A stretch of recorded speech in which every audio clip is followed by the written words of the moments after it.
রাজধানীর কারওয়ান বাজার, সেখানে ছোলা ও চিনি সহ বিভিন্ন নিত্যপণ্য বিক্রি হচ্ছে রমজানের কয়েকদিন আগে বাড়ানো দামেই। চালের বাজারে গত সপ্তাহের তুলনায় পোলাও চালের দাম বেড়েছে কেজি প্রতি 2 থেকে 3 টাকা। আগের মতনে আছে, কিন্তু ফলাও চাল দামটা একটু বাড়ছে আর কি। আগে যখন 76-77 টাকা, এখন ফলাও চাল দাম 80 টাকা কেজি। বিদেশি টাকা বেশি কিনে আনা লাগে, মানে দাম বেশি আগের থেকে। আমাদের সাধারণ গরিবের তো নাগালের বাইরে, আমরা তো মনে করেন যে এই দাম দিয়ে চাল খাওয়া আমাদের তো বেতন কিছু পারছে না।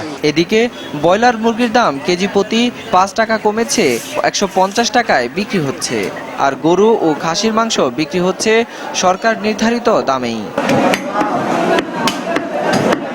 মাছের বাজারে বড় মাছের দাম কমলেও ছোট মাছের দাম বেশি। 220 টাকা, তেলাপিয়া 160 টাকা, মির্গা 120 টাকা, বড় আছে 150 টাকা। দাম ভাই মোটামুটি আছে। অন্য দিনের তুলনায় আজকে একটু কেজিতে দাম বেশি নিচ্ছে আর কি বিভিন্ন মাছের।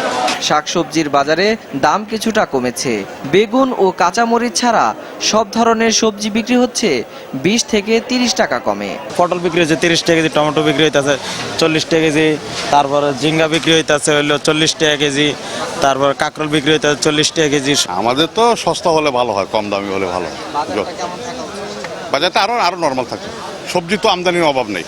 20 টাকা করে পটল নিলাম, এটা তো বাইরে নিলে 30 টাকা লাগে। ক্রেতা বিক্রেতারা মনে করেন যথাযথ তদারকি করা হলে নিত্যপণ্যের দাম সাধারণ মানুষের সাধ্যের মধ্যেই থাকবে।